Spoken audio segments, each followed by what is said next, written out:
All right, welcome back, everybody, to our last session of our AI Investment Summit. The conversation today is what will be the first trillion-dollar AI use case?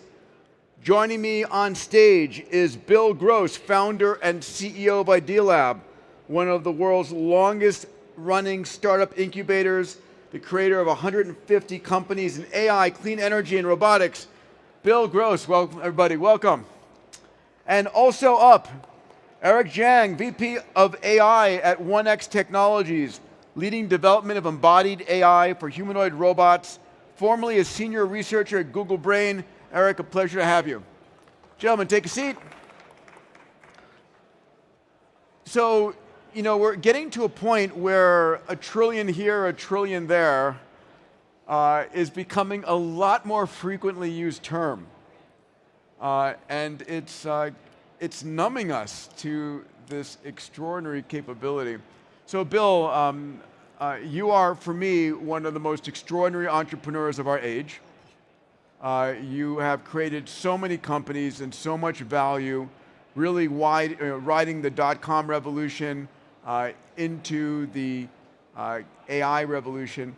And you've seen so many companies, you've built so many companies, and you've got pattern matching ability that few have. What do you think are going to be the attributes of the next generation of trillion-dollar companies? What are you seeing out there? Well, you've always said, Peter, that to make a billion-dollar company, you need to positively impact 1 billion people. Yeah. And it's become easier and easier to do that with the technologies we have now, with the reach of AI, with the power. So I see if the whole economy is $100 trillion, if you can make a 5% improvement in efficiency in the world, that is the $5 trillion. And there's 5 different trillion-dollar opportunities that could fill that. I see 3 particular ones I want to discuss. I'll mention 5 more later, but 3 particular areas. And they are around do, heal, and share. So do is actions in the world. And you'll hear a lot more about robotics, actions in the world. The ability to use AI to actually take action is going to be so powerful, and there's easily $1 trillion of unlock there. Second, heal, obviously healthcare. There's so much inefficiency in healthcare, and the ability for AI to improve processes, improve all the life-saving functions, and we heard about it in earlier panels, even just making clean water can have so much healthcare opportunity. So certainly $1 trillion opportunities in healthcare. And finally, share. So in this new information economy, all of people's content around the world is being used by AI engines and is being shared so globally. If we can come up with the right economy and the right attribution technology to share revenue with those people, that unlocks $1 trillion too. Now that's a little bit self-promotion because I have a company working on doing exactly that. But I think the opportunity to share in this new economy is so valuable and will unlock $1 trillion as well. Well, I want to come back to each of those. Eric, you were at Google Brain, you're now at 1X Technologies, and so you've seen sort of both sides of this revolution, what's occurred over the last 5 to 10 years in neural nets and the emergence of generative AI and now the embodiment of robotics. What would it take for a robotics-powered AI service economy to generate $1 trillion in value? Yeah, that's a great question, Peter. So when you look at the trillion-dollar companies that exist today, I see that the prevailing dominant shared factor between all of them is that these are household names. Everyone's using them all the time. It's like the verb just ChatGPT it. That's like it's all pervasive and it's everywhere. And this is true whether it's Google or Meta or Nvidia or Tesla or McDonald's is not a $1 trillion company, but it's it's everywhere, right? And different $1 trillion companies have different flavors of how much revenue they're making and how much margin they have, but they're all in the ballpark of tens to hundreds of billions, which just means that they're everywhere. And I think this has been really enabled by the distribution of internet. Like the reason why there's so many $1 trillion companies now is that it's just so easy to spread a good product now, and that's why there's so many $1 trillion companies. So I think this will also power the next $1 trillion robotics company, and I suspect that the $1 trillion will be made as not just mechanical labor that the robots do, pick and place and so forth, but really a holistic combination of combining an AI assistant like ChatGPT, all the value that that has, but maybe in a form factor that is easily accessible in a home by your grandma, or and then in addition to being able to do, have a low friction way to access intelligence, also be able to do simple chores around the home. And so that's what we're angling for at 1X. Yeah, so 1X Technologies very famously has committed before anybody else to go into the home as your primary marketplace. Why are you guys doing that? Yeah, it's a great question. Historically, the playbook for robotics is solve one problem, get a customer, get them to pay for your next robot, solve the second problem, and then 10 years later, you've solved 10 problems, but this is not how ChatGPT was built. On day one, it solved thousands or if not millions of problems, and this was really a existence proof that solving the general purpose consumer use case was a fast way to get distribution, and also the general technology is there. So everything that makes ChatGPT possible is in principle true for also modeling robot and physical data. And so the strategy to go first in a home is very analogous to how ChatGPT was rolled out for consumer first. I would add, when you think about a humanoid robot in the home, it's a little bit like a smartphone with legs. And arms. Exactly. But exactly as you're saying, it's general purpose, it's limitless, and it's continuously upgradable. And that really leads to an explosive opportunity. You played in robotics, Bill. Too early, though. Way too early, yeah. Definitely, it's just as bad or maybe worse to be way too early than too late. Yes. But we started a robotics company in 2000 when none of this was possible. And we eventually sold it to iRobot. But the general purpose home robot that I dreamed of wasn't possible then, and it is now, and I'm so glad to see that you're doing it. Yeah. Let's talk about your second category. You said do is robotics. We'll come back to robotics in a little bit, but heal, healthcare. Yeah. I mean, what could be more valuable than an extra 20 years of life and health span? Well, it's not only lifespan extension, it's just basic logistics of everything. We spend so much on healthcare. I think it's 16% of GDP in the United States, and so much of that in efficiency. If you just took 1 point off of that, that would be $1 trillion right there. So AI can be used across the board to streamline processes, to make smarter solutions, and of course to make all kinds of cures. Yeah, but let's go a step further. I mean, one of the premises I have is in the future, the best surgeons in the world will be robots that have been able to see every possible surgery. They can see in infrared, ultraviolet. They didn't have a fight with their boyfriend or girlfriend at night. They didn't drink too much coffee. And the cost of that robot doing a cardiac bypass is the cost of the capex and electricity. And then you can imagine that robot can be in every village throughout Africa. That's a game changer. And it's basically from everything you said. It's the sensing technology that you have, the vision, the sensor chips, even outside of vision, as you said, other spectrum. And then the capability to have the knowledge of every prior surgery and all those experiences leading to a better outcome.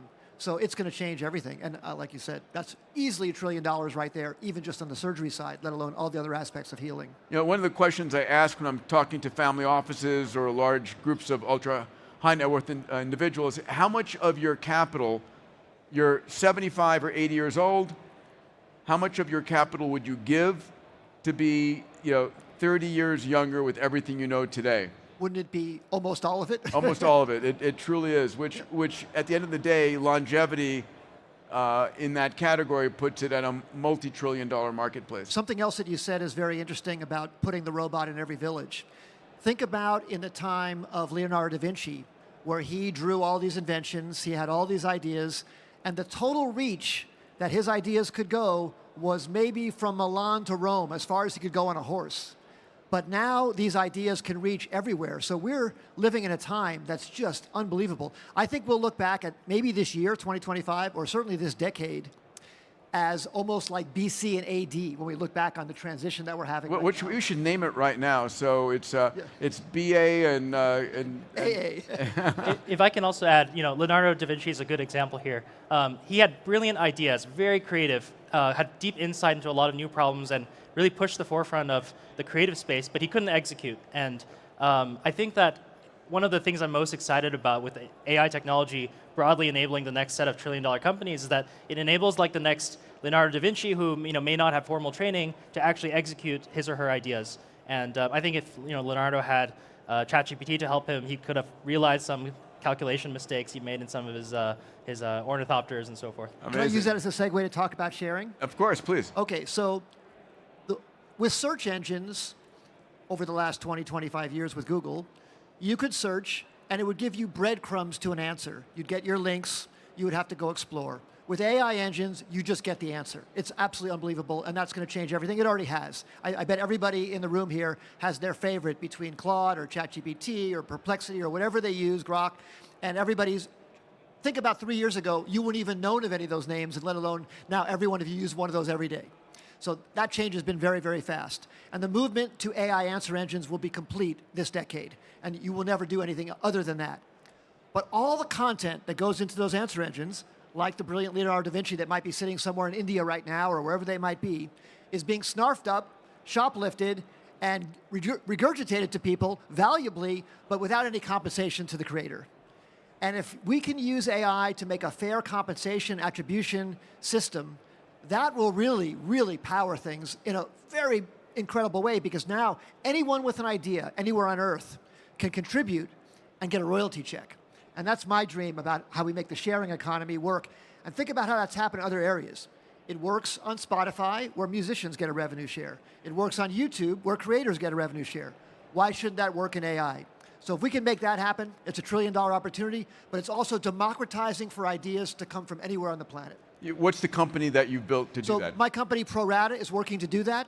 We're sharing revenue 50-50 with creators. What I want to try and do is shame the other AI companies into doing the same, because I just want to change the world so that that fair revenue share is across the board. Eric, you did incredible work in the machine learning, generative AI world in Google Brain. I love the name of Google Brain. That's such a cool division of Google. And now you brought that to 1X.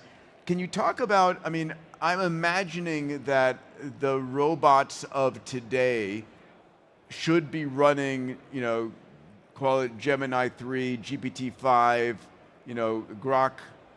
Grok whatever, up to Grok 5. These large language models can see and understand. They can talk to you. They can listen and understand. Why are robot companies building their own AI platforms rather than using those? That's a great question, Peter. Yeah, why not just wrap Google, Gemini, or ChatGPT and then call it a day with a general purpose robot, right? Why doesn't that work? Well, so we just ran into this problem last week testing out some of Gemini's latest models. If you ask the Gemini model and you have a bunch of cups on a table saying, which cup should I pick up first, right? There's a sort of quirk in the way that the spatial encodings work in the model, where instead of picking one of the cups at random, it's going to actually pick, the sort of midpoint between the centroid between your cups. And this has to do with the way that Gemini thinks about matching the word cup to things, hot spots in the image, and then when you ask it for where the cups are, it sort of picks the middle of the hot spot instead of the actual one, and then your gripper goes to pick up an empty spot in the air, right? So while a lot of these demos that you see from Google are still incredibly impressive and really show a lot of progress being made in a couple years, there are still a lot of very everyday, normal cases that a human wouldn't make a mistake on that the AI models still fail on. And so to fix these problems, we actually end up having to kind of label our own data, retrain our own models to kind of address these things. And that's what really makes the product work, is when you kind of make it run all the time and not just in a demo. When I visited 1X Technologies, Bernd Bornick, the CEO there, gave me a tour. Very impressive of the robots. Can't wait to have mine in my home. Now, talk to me 1 second about where we are in these robots actually being usable in the home on their own. Because if I'm correct, they're running in a they're not running autonomous. They're running to a large degree with an operator. So how do you think about that transition? How much data needs to be sort of built up for them to run fully autonomously? And I think one of the reasons that Bernd said that you're focusing on the home is in order to get enough rich data to really go towards AGI. So if you could share some thoughts there. Yeah, that's a great question, Peter. So the research in the field in mobile manipulation has really advanced in the last few years thanks to cheaper hardware, better learning algorithms, more compute, more data. And what we've sort of learned, as well as other labs have figured this out, is that if you get about 100 homes worth of data, you start to get the models to learn to do the same task in new homes that it hasn't been in before, right? So our next kind of autonomy milestone that we're focusing on is showcasing that the AI models that we've been training to do simple chores like getting the door or putting your dirty dishes in the sink, that they work in homes that they haven't been in before. And this doesn't take millions of homes, as some might have previously thought from the ImageNet eras. It actually just takes hundreds of homes. And maybe with thousands of homes, you get increased nines of reliability, but the sort of proof is in the pudding at hundreds of homes, which really changes the kind of calculus in terms of how we roll out autonomy. So what we can expect is that when we ship the robots to customers, we'll have already hundreds of homes in the sort of data bank. This autonomy will already work out of the box to do basic things. And much like a Waymo, if it can't do something, it'll ask for help. A human steps in. That correction provides data to the data flywheel that then improves the autonomy the next round. And then much like how autopilot was iterated on with increasing levels of autonomy in urban driving, that's also how we're scaling it up. Bill? I just have an analogy of what you're doing from the prior revolutions. So having lived through the dot-com revolution and the internet revolution, then we were digitizing all of media. And what ChatGPT and all the other answer engines are doing is they're digitizing thinking, and you're digitizing doing. Basically taking the aspect of actually causing changes in the environment and digitizing that. And it's very powerful, very, very powerful. I was also thinking from what you said earlier about trillion-dollar company, I think a trillion-dollar company happens when you deliver either time-saving, money-saving, or deliver joy. And fundamentally, you have to deliver one of those at a large scale. But the capabilities now to deliver that to the whole planet at large scale with AI as your superpower, as your lever, has never been possible before. It's like the Archimedes, give me a lever big enough and I can move the Earth. This is a lever that just amplifies everything. It's a huge Add to amplifier. that Starlink to distribute to every corner and every square meter. Eric, when are we going to see, in your mind, fully autonomous, intelligent robots, the C3POs out there, versus where, we see a lot of this on video today, but the reason you called your company 1X I found fascinating, because most robot videos in the past were like sped up 3X or 4X. Or 20X. Or 20X to make them palatable to the viewer. And no, this is 1X. They're actually operating at that speed. In the same fashion, when are we going to see the intelligence of these robots, mimic what we see on TV, a Data or a C3PO? Yeah, hard to forecast that, but I'll give my best guess here. So, C3PO, actually in the movies, it never picks up anything. It goes like this and just talks, right? And that kind of like social intelligence is something that we have, some plans in the works to develop, and that's quite similar to ChatGPT, except that it also requires a sort of situational awareness of interacting real-time 1x speed with people, because people operate at 1x speed, so you must have an intelligence that also has that kind of fast instinct, right? So that's the difficult part of making C3PO. And then there's the physical manipulation part of it, which is a different aspect of the intelligence that we're also working on. And we expect that this will get really, really good in a couple of years. Once we get to thousands of homes, we'll get enough data that we can make simple chores like laundry folding and tidying the home and getting rid of garbage. That can be mostly autonomous in any home that you deploy in the next couple of years. And So next 2 years, you think? Within that time frame, 3 years? yeah. And there'll be mistakes, right? Like you might go home and some of your dishes haven't been cleaned, but maybe most of them have been cleaned. Or the dishes are in the laundry? Yeah. Yeah. Find the sock in your sink or the dish in the washer. These mistakes might happen. And Bill? On your trillion-dollar question, I wrote down 5 other areas that I think. Yes, we have to talk about energy. Yeah, and energy is the most obvious one, but I'll tell you the 4 non-obvious ones. Okay, please, I'm taking notes. So the one non-obvious one maybe is agriculture and food chain AI. I think there's so much inefficiency there that can be built that can improve the economy dramatically. Construction and the built environment, very, very inefficient construction. Take 1% improvement, 5% improvement there, unbelievable. Maintenance and aftermarket services. For industrial equipment, again, a huge, huge opportunity. Maybe not obvious, but certainly trillion-dollar opportunity. mental health, cognition, and brain augmentation. Huge, huge area as well. A little bit like your longevity area, but even before longevity, just augmentation. And then come to energy. So let me tell you the numbers on energy. So we produce about 20 terawatts across the whole world continuously all the time to power all of it. About 4 terawatts in the US? Yes. And right now, a brain uses 12 watts, but the equivalent of a brain uses about 12,000 watts. So the equivalent GPUs of a brain, it's 1,000 times worse. So we're 1,000 times, nature is 1,000 times more efficient than NVIDIA's best GPU. I'm sure that will get better, but it's 1,000 times right now.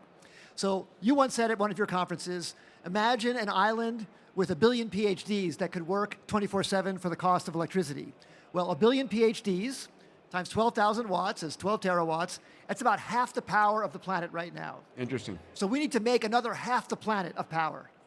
So the energy industry is ripe for a huge, huge growth and huge, huge disruption to figure out the way that we 1.5 times the energy we make on Earth so we can have those billion PhDs to solve all these problems. So I'm really optimistic that we'll do that. So Bill, you're tracking all the energy formats from natural gas and coal and oil, but really SMRs, Gen 4 fission, fusion, solar, wind. We need all of the above, of course. What are you most excited about there? I definitely think that as we make nuclear energy more scalable and reproducible, that will take off like crazy. But further, solar is already the cheapest energy we can make in all of human history. You can take a solar panel and lie it on the ground and make electricity for less than 1 cent a kilowatt hour, 5 times cheaper than the cheapest other electricity. And the only problem is the storage part. But now storage is coming down so fast that soon we'll solve that problem as well. So I think we're going to have abundant, low-cost, clean electricity within the decade, maybe sooner. So you've been pioneering in energy storage, and you have a very unique set of solutions there. Would you speak to them? Well, we need every form of energy storage. We need gravity energy storage, we need battery energy storage, we need compressed air energy storage, everything possible. I particularly am a mechanical engineer, so I worked on gravity energy storage, and my company Energy Vault is doing very, very well with that. But we need everything to drive down the price, because once we can make the price of electricity less than a few cents a kilowatt hour with no CO2 emissions, that's the world changing for civilization. Amazing. Eric, we talked a little bit backstage about the intersection of ASI and robotics. What are some of the, what aren't people thinking about with the emergence of those areas? What do you dream about there? Yeah, earlier I mentioned this case where like Gemini can't pick up the teacup because it thinks the teacup is sort of the centroid of 3 teacups and basic errors like this, right? So I think that there's a huge opportunity for the fire hose of robot data that's coming, not just from 1X, but really from all the players in the world creating data about the physical world, to really make the intelligence that we have, that we can query on Google or ChatGPT, much, much more physical. And this extends to basically now working in human spaces, right? Like if I have a smart glass or something that's kind of my sort of assistant that's whispering in my ear, it can give me very, very precise feedback. And it turns out that a lot of the data around human interaction and spatial things are just not on the internet. The internet tends to be very semantic in nature, very non-spatial in nature, and very much missing in a lot of the kind of human-human interactions that we often want a lot of AI assistance in. So one area that I'm super bullish on is the ability for the robot data moat to now create a EQ moat on ChatGPT-like intelligences, because it can work in real time with people and read body language and so forth. Bill, let's go back to agriculture and food chain. Obviously, you got to feed the planet. Robots have increased productivity hugely so far. We call them harvesters, and I actually don't know the names of them all, but we're going to see humanoid robots come into this. Where do you see the real potential upside here? Is it vertical farms? Is it cultured meats? It's all of the above, but I think in particular, we've used robots for the harvesting of the crops, but now we can use drones and imaging to even make the crops grow more efficiently by, again, using sensory data, processing that, adjusting everything to the conditions. Also for food waste, there's a tremendous amount of food waste. If we could solve that 30% problem, just think of all the extra people we could feed. all those things are possible with AI. So I think it's across the whole chain of agriculture and food production that we can make a difference. How do you guys feel about the coming of flying cars? Are you fans? Do you believe them? You know, we've seen Archer Aviation is here at FII 9. We've seen Joby. We've seen out of China, EHang. There's probably a long tail of at least 30 of these electric vertical takeoff or landing vehicles. I like flying cars as a better name. Do you think this is going to be a large market?